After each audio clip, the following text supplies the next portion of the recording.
So the Italians just sent me a brand new Ducati. It's not a Ducati. Aprilia? No. By Moto? Nope. Vespa? No. Moto Guzzi? No. Benelli? Nope. Beta? Nope. Lambretta? Also no. The other Italian brand, Moto Morini. Who? It's a me. I never heard of him either, but it's gonna be awesome. Maybe. Hopefully. We got one, and you're dying to see what's inside of it, and so am I.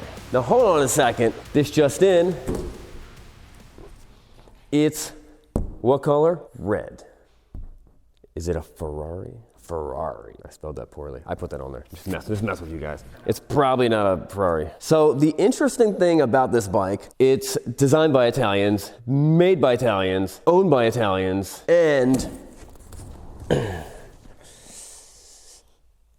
but made in China. So I got a lot of questions, and I'm sure you guys too. Let's bust this thing up. Also, it's a ginormous box. Huge box. Normally you get something Chinese. Little tiny box, they jam it all inside there. I need a little knifo. Going back to the old, I've actually figured out that it's easier just to do that and then just lift the box up. Hold on a second. Don't forklift. This thing came here with a forklift. Rain. Don't know what that is. Don't tip it. No hooks. No wine. Dang it. No smiley face? Oh, the face looks like it's on drugs. Kids, don't do drugs. It weighs 290 kilograms. Italian red. That's funny that they call it Italian red. You notice there's a U in color? Yeah, that's a thing. That's a European thing. Color, color. I've spelled it that way many a times myself, actually. Ooh, dang, look at that. That is red. We're gonna box this pool thing out, get it all together, and then we're gonna figure out how expensive this thing actually is because it's Italian, and of course it's expensive. Then we're gonna figure out whether it's all Italian as we all hope it is, or don't hope it is, you know, drinking wine and thinking it's better than us and faster than us, whatever. And then we'll take it for a spin. All right, you good, Joe?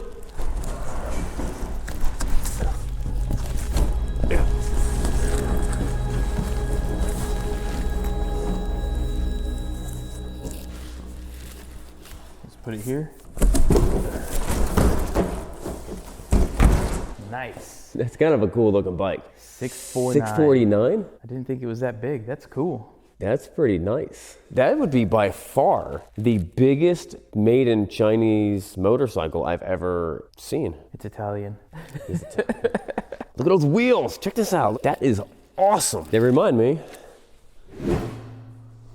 Reminiscent of BMW wheels. Oh, there we go. Of my BMW.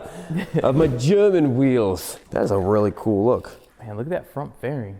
That is some straight up beak front fairing. Let's get these boxes off of here.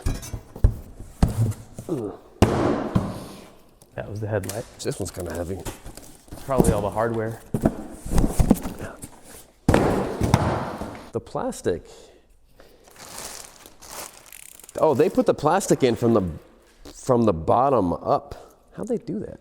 This is actually that idea I've been talking about.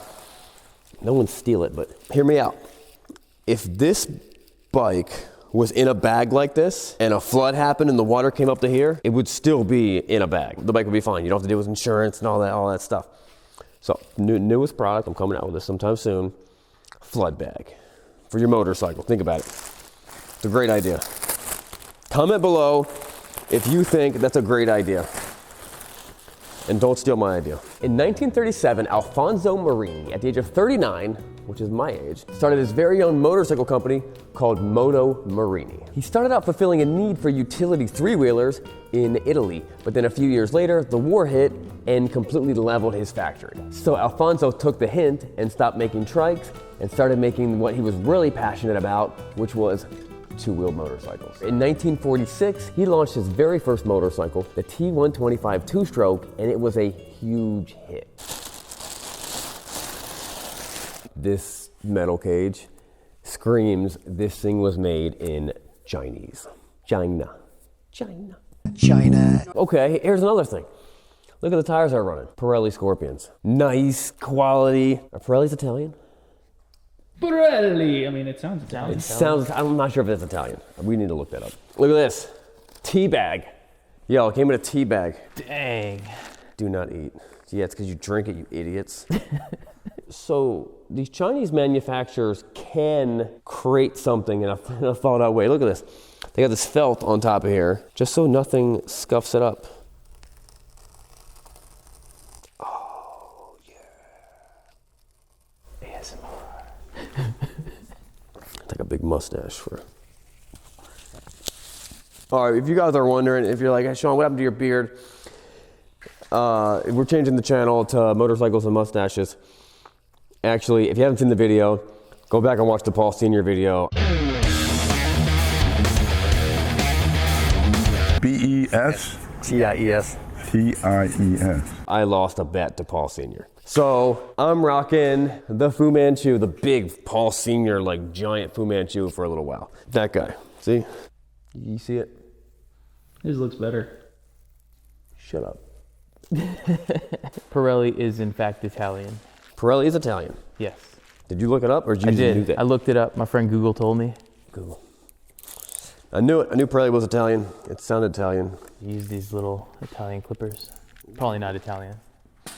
Ooh. As I cut the zip ties that held this bike down, I couldn't help but wonder, what will this motorcycle feel like when I ride it? Will it feel Italian or will it feel Chinese? But what I saw next might be a good indication. There's no extra stuff. There's no wires. Look at this infotainment center. Check this out. It's a big, giant infotainment center. Look, it's got USB ports. What about USB-C, dog? XCape. French. No, not French. Italian. This is what Italian people do. Italian. I know an Italian guy. Hey Joe, what do you do? Joe, this is what you do, right? Not me, Joe. Not that Joe. Another Italian Joe. Italian Joe, come on. Actually, these are such nice zip ties. You know, we could save these. Our grandfathers would all save these. And we should also save them. It was clear that there was a higher level of thought put into this package than what I'm accustomed to. They made sure no paint rubbed or got damaged during transport. And then I saw a thing that I decided to smell.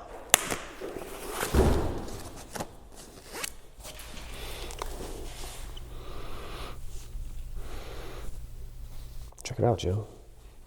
It's a really awesome piece of felt. Man. Felt is like the Chinese cashmere. It's top of the line stuff. Wow, Joe. All right. I gotta do some scratching anything. Oh, where'd that felt go? It's a lot of plastic. I feel like Dexter over here. As of right now, I'm looking at this thing. I'm pretty impressed with how it looks. It does not look like the normal cheap Chinese junk that we pull out of crates. But there's a lot of stuff that gets made in China. iPhones, every TV you've ever touched. Since it's Italian things generally bring pretty good money.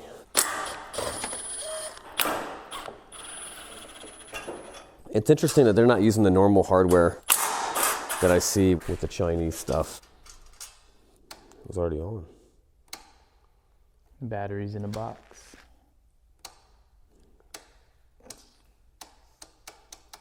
Did you notice that they have Brembos? Does it? Yeah. Check it out. It's got Brembo brakes. What at the front? Same thing? Brembos, yeah. Brembo's on the front. What type of suspension is on it? Marzocchi. Marzocchi. I would Marzocchi. Never heard of that. The welds are better than what you normally see on Italian welds. We did a little bit of research on this and we found out that this is the same engine as the 650 Kawasaki Versus, which I love that bike. Go back to my old SRK Cycles videos test driving it. It was a bike that no one really cared about, no one really liked that much, but it was a super fun bike, great to ride and had a blast and really great motor. This is a parallel twin, water cooled. So doing some research into this engine, and what this is this is a clone of the Kawasaki 650S motor, or the ERN, the Kawasaki Versus 650 motor. It's a clone of that motor, but then they did some modifications to get it to pass like European emissions standard 5. So they cloned a pretty good motor. That motor's been great for Kawasaki. And I guess they were able to do that because the motor is old enough that they were, I'm not really sure how that actually works, but they were able to do it. And then I found out there's a lot of big brands that actually have their motors made in China, including the BMW 850 GS bike. Is this supposed to be their adventure bike? I mean, it's got pretty aggressive off-road type of adventure tires. The problem is, look under here, there's no protection down here. Like, that's not gonna save you for nothing. I mean, this is fairly stiff, but like, you go try to bump over a log, you're just gonna bash that exhaust. But we'll have to look, see if we can get a skid plate for this, because this would need a skid plate. In the next year, 1947, a sport version followed, and that's the bike that kicked off Moto Morini's racing legacy. And the year after that, they weren't just racing, but they were winning. The 50s were really good to that small Italian company. Now, to give you guys some context, by comparison, Moto Morini was an established motorcycle brand at that point. They were building, racing, and winning. Compare that to Ducati at that moment. Ducati had just started building complete motorcycles, where before, Ducati kind of launched off of building small engine kits that go on bicycles to turn your bicycle into kind of like a motorcycle bicycle. So at this point, they are way ahead of Ducati. Let's get back to our Moto Morini and see if we can get this thing running. So I took the bolts off and disconnected the top of the cage from the bottom of the cage. And with the help of Joe, we pulled the top off to unleash this motorcycle.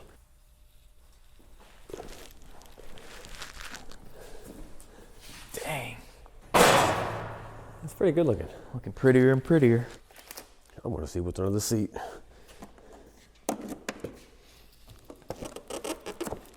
Another seat. Another seat. Check it out. Normal seat lever. Looks like to be the ECU. Bosch. Bosch. Is Bosch made in China? It says Bosch made in China. Whoa. I mean, Bosch is high quality That's German. German stuff. I didn't know it was made in China. And then down here is a toolkit. Dude, I've seen some quality brands not have one look that cool. But how are the tools? Yeah, it's a nice looking. Standard toolkit. Less than stand? I mean, there's only 4 tools here. Maybe that's all you need. Yeah, maybe that's all you need. We'll find out. 4 tools. I'll tell you this, it ain't no Stark Varg toolkit. If you're wondering what happened to the Stark Varg, we're gonna bring it back, do some more stuff with it. They have a funny flaw that no one talked about. Within like 2 days of us unboxing it, both tires were flat. I made a phone call about it. He's like, oh yeah, the tubes are the thinnest tubes you've ever seen, and they all pop instantly. That's so funny. Like, that's the weirdest thing. Like, not a huge deal, but still kind of a weird. I'm talking like they said, like the thinnest rubber you've ever seen. Adventuring. They're just inventoring new words. Nothing on here is an actual word. The name of the bike is XCape. I think what they were going for was like XCape. I would just say XCape. XCape. This looks cool. This looks very Ducati, very Italian. Oh, Joe, we were supposed to like unbox the box. There you go, unbox the box. Can't bring Joe anywhere. That's wheel stuff. Mirrors, boring. And after spending more time than I would like to admit looking through all the boxes for the top of the triple clamp, I found out that Joe had it all along. Sean. It was right there the whole time. It looks like there's 3 different positions of where the handlebar perch can go. You can move it up about an inch or move it back an inch. That's kind of cool.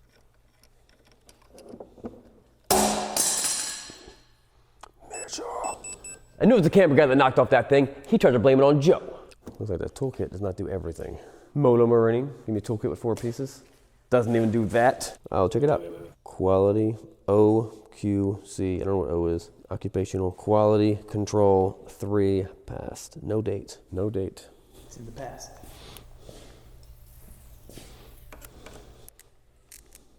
No, don't touch the brakes. Don't touch the brakes. The 1980s were great for this growing Italian company. They were making new bikes, winning long distance races, producing more than ever, and they built a bigger, new, better production plant. They were winning GP races and got the world title and managed to outpace their Japanese competition Honda. Then in 1969, Alfonso died and his daughter, Gabriella, took over the company. But despite the founder's death and his daughter taking over, the company continued doing really well. In fact, they came out swinging with a state-of-the-art 350cc V-twin engine with belt drive cams and a 6-speed gearbox. And then later, they came up with a 500cc version of this that in the next decade sold over 85,000 units. Which, to put that in context, that's almost double the amount of Mustangs that Ford sold in 2024. So I just found out that Mother's Day is happening again. Apparently this phenomenon happens at least once a year on a similar time of the year. Now, even though my wife is not my mother,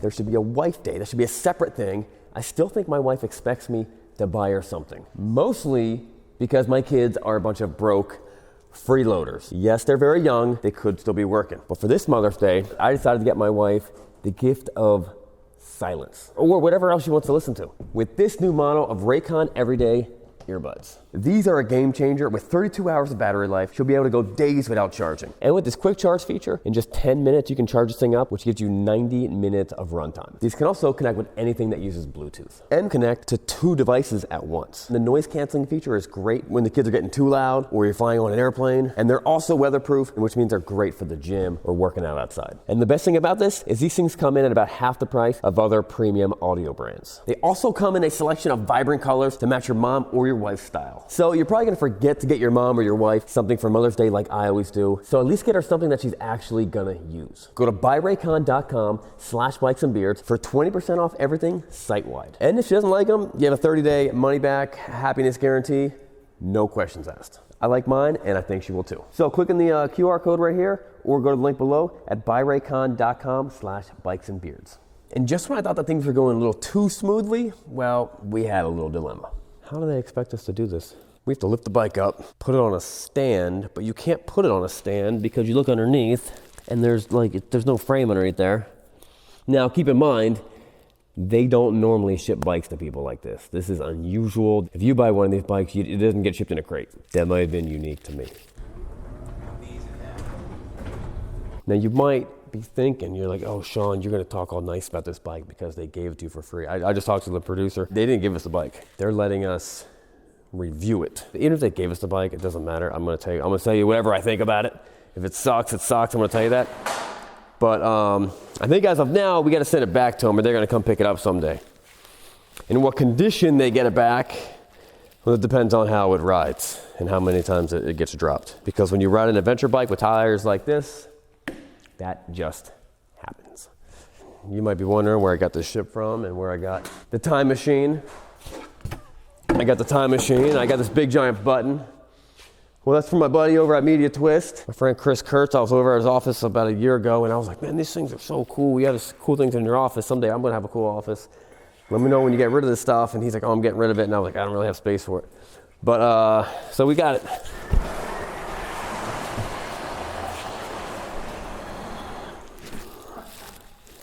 East Coast banana. This thing's running better than the West Coast banana.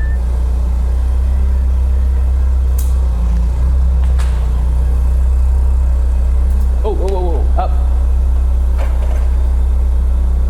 Joe, you get one job, up. Potato, potato. I'm just gonna keep saying that this whole video. Potato, potato.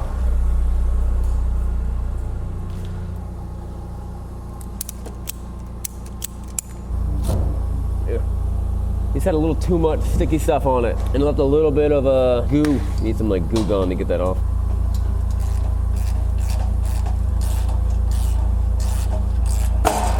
Maybe there should be some tension. All right, I'm gonna go up. Okay.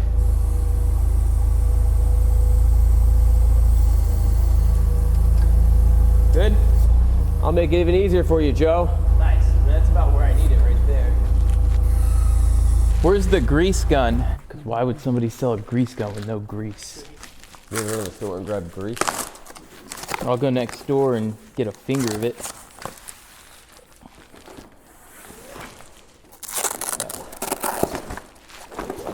You got some grease, Sean. Nuh-uh.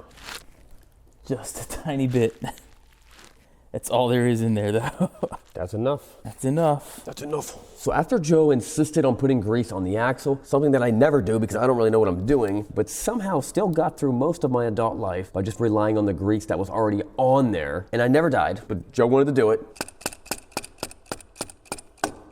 This is when we find out that we should have put the fender on first. So if you happen to be in the situation where you are unboxing a motorcycle at home, make sure your forklift is ready to go. Then I tightened up the front wheel and installed the front fender, and everything went together really nicely. Some would say a little too nicely.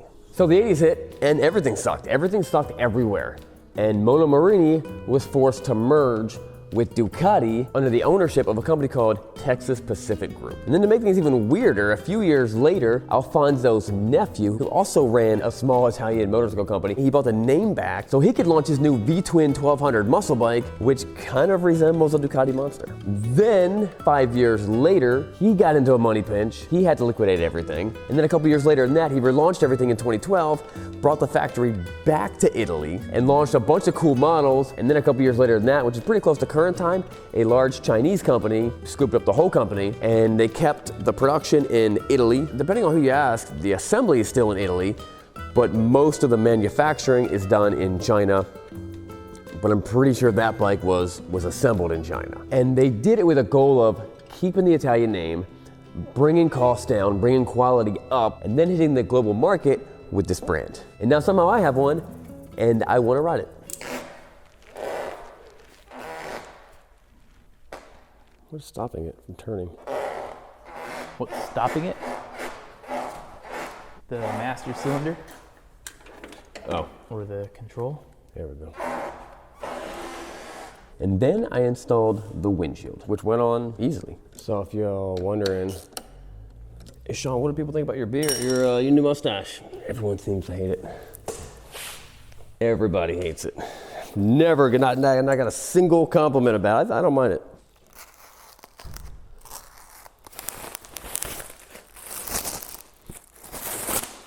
It's a ginormous windshield. What is going on here? Oh, okay, it goes like this.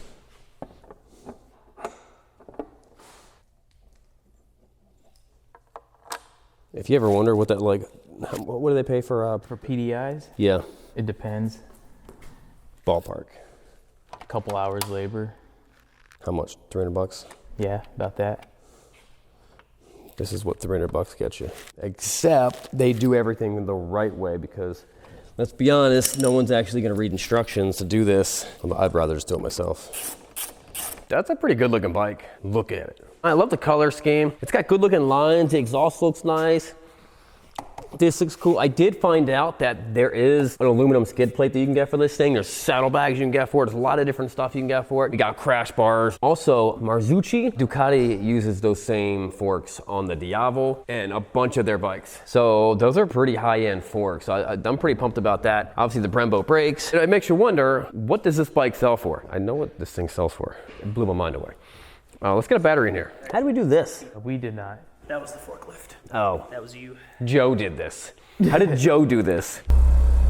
Oh, whoa, whoa, whoa. I am dying to fire this bike up and check out its huge infotainment screen. And I can't wait to see and hear this bike run and then ride it to see what it feels like. And all we have to do next is install the battery, I think. So this has a Bosch ABS system, and I don't know how to do it, but there is a way, and this is kind of the biggest thing with these adventure bikes. You need to be able to take the ABS system off. It allows you to drag the back brake. And when you're off-roading, sometimes you need to do that. Just slide it. Slide the back brake. Now, a lot of the bikes, like my BMW, will turn ABS on the back brake, but leave ABS on the front brake, which is what they found to be ideal. I don't know what this one does. You see a hole? Yeah, it's right there. Right there. After you said there wasn't a hole? Well, I said there's no dimple, just that dimple. A dimple's not a hole.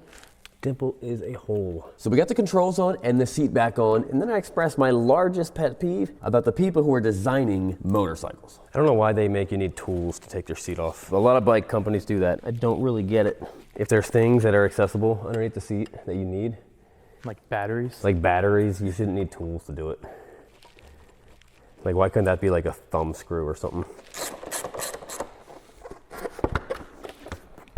You can tell a lot by two things about a motorcycle. One, the keys. They're cool looking, They're too light. Maybe they're titanium, and that's why they're so light.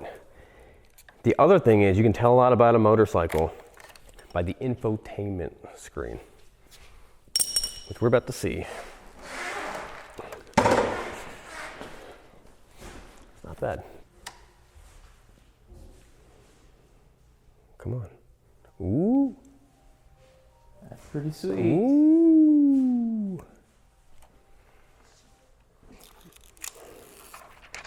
Get out of here. So we got modes. That's not bad. Look. The thing is a tire. The RPM gauge is a tire. You can connect it to your phone or interphone. I don't know what an interphone is. View, brightness. Let's do system. Language, units, time, software. Oh, here we go. Look, there's a button that goes like this. Oh, it's just turn signal. High beam, low beam. This flashes the high beam. Do we have gas?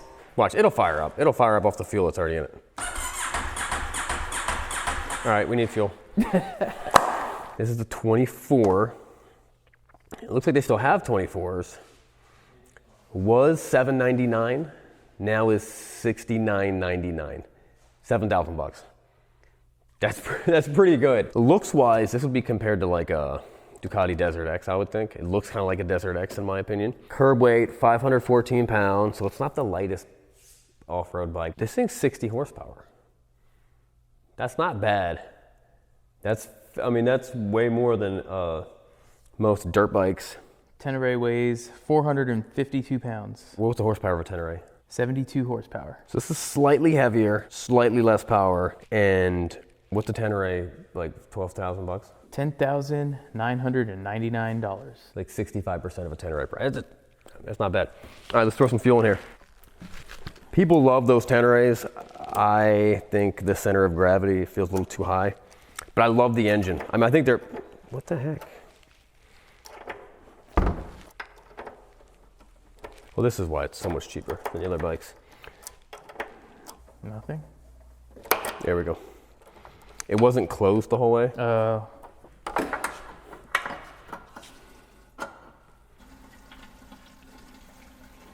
It's a big moment for us.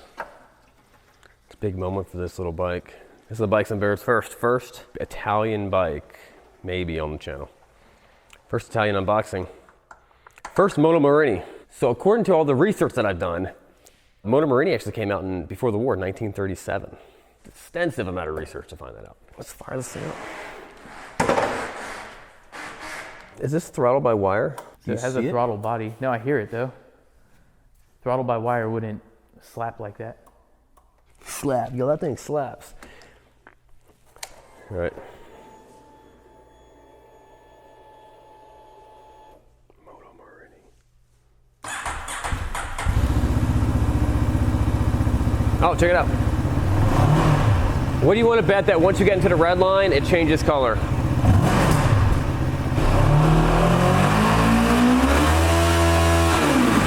Nice. Nice. I can do a QR code to connect something to something else. Moto Fun Int. I don't have Google Play. But maybe this one works. Calling a number. It's not a real number.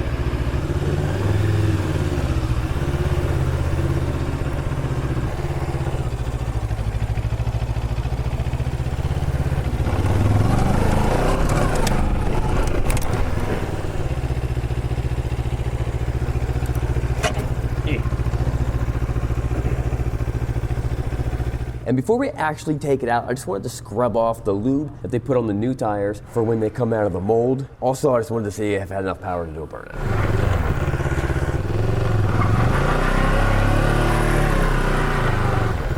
All right. It feels good. So I decided to suit up and see what this motorcycle can really do. But first, let's see how it does on the street. On the highway, it seemed to have plenty of power. Ergonomically, it was pretty comfortable, and the parallel twin engine was surprisingly smooth. On the back roads, it felt good and the bike handled well. However, I wasn't really pushing it that hard.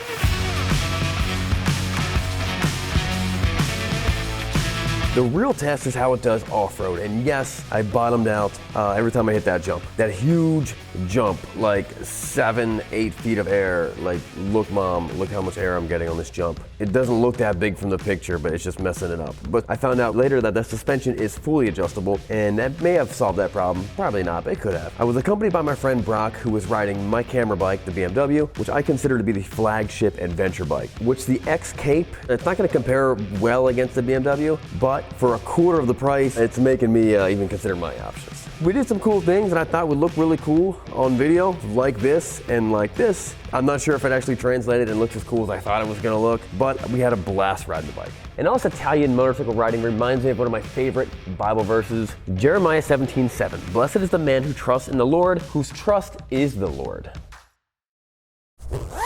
So apparently the new Bikes and Beard shirt worked pretty well for riding motorcycles. Check them out at bikesandbeardsgear.com. Watch this next video right here. We'll see you guys next time. That's a pretty good looking bike though. I did find out that when it turns the ABS off, it turns off all the ABS, even the front wheel.